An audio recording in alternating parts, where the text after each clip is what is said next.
যুবক রুটি বানায় আর পরে আস্তাগফিরুল্লাহ, রুটির দলা বানায় পরে আস্তাগফিরুল্লাহ, খামির বানায় আর পরে আস্তাগফিরুল্লাহ, রুটি নিয়ে উনুনের ভিতরে চুলার ভিতরে সেকা দেয় আর পরে আস্তাগফিরুল্লাহ, দোকানদারের কাছে কেউ আসলেই সে রুটি দেয় আর পরে আস্তাগফিরুল্লাহ, ক্রেতার কাছ থেকে টাকা নিয়ে ক্যাশ বক্সে রাখে আর কি পড়ে, আবার রুটি বানানো শুরু করে আর কি পড়ে, খালি এইটাই পড়তেছে। ইমাম আহমদ ইবনে হাম্বল তো অবাক, কিরে এটা আবার কেমন যুবক, খালি আস্তাগফিরুল্লাহ। উনি প্রশ্ন করলেন, যুবক ঘটনা কি?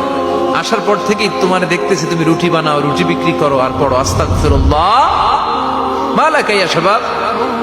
যুবক বলে, আস্তাগফিরুল্লাহ আমার সবচেয়ে বেশি পছন্দের আমল, আমি সব সময় আঠার মতো ইস্তেগফারের সাথে লেগে থাকি আর সব সময় পড়তে থাকি আস্তাগফিরুল্লাহ, আর এর বদৌলতে আল্লাহ আমারে মুস্তাজাবুদ দাওয়া বানিয়ে দিয়েছে। আহমদ ইবনে হাম্বল তো অবাক, আনতা মুস্তাজাবুদ দাওয়া, তুমি মুস্তাজাবুদ দাওয়া, রুটিওয়ালা। আমি এত বছর হাদিস পড়াই, আমিও তো মুস্তাজাবুদ দাওয়া না, আর তুমি রুটি বেচো বাজারে, তুমি মুস্তাজাবুদ দাওয়া, তুমি দোয়া করলেই সব কবুল হয়ে যায়।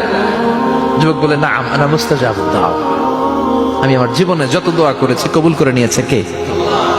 সব দোয়া কবুল করে নিয়েছে আল্লাহ, একটা দোয়া ছাড়া। কয়টা? আহমদ ইবনে হাম্বলের কৌতূহল, কিউরিসিটি আরো বেড়ে গেল, কি সব দোয়া কবুল হয়েছে একটা দোয়া ছাড়া? মাযালিকা দোয়া ইয়া শাব, কি সেই দোয়া?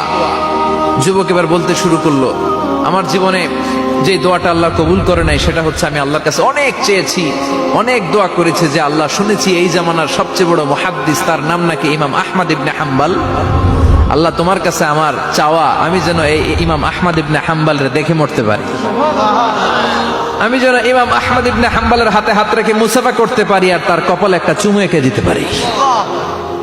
আহমদ ইবনে হাম্বল আবেগপ্রবণ হয়ে গেলেন, চোখের পানি ছেড়ে দিলেন, বললেন, যুবক তোমার এই দোয়াটাও কবুল হয়ে গিয়েছে।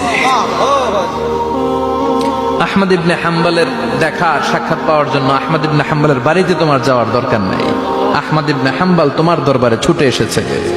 আনা আহমদ ইবনে হাম্বল মুহাদ্দিসুদ দাহর, আমি নিজেই আহমদ ইবনে হাম্বল। যুবক চোখের পানি ছেড়ে দেয়, আহমদ ইবনে হাম্বল চোখের পানি ছেড়ে দেয়। যুবক চিৎকার মেরে ইমাম আহমদ ইবনে হাম্বলকে জড়িয়ে ধরে, হাতে হাত রেখে মুসাফা করে, কপালের মধ্যে চুমু খায় আর আল্লাহর শুকরিয়া করে বলে, ও ইমাম, আসলে এই দোয়াটাও আল্লাহ আজকে কবুল করে নিল।